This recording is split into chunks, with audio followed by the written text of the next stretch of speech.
কণ্ঠস্থলের শব্দ হলো অনাহত অবতার হয়ে যাচ্ছে।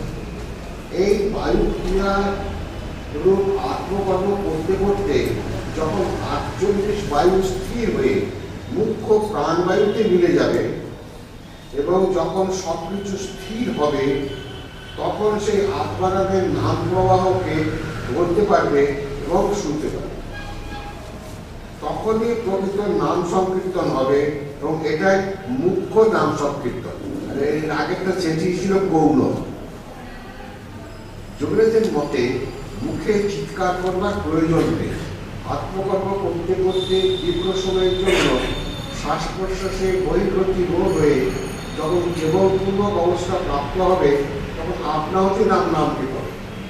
অর্থাৎ এটা জিনিসটা দাঁড়ালো যে এটা বাকি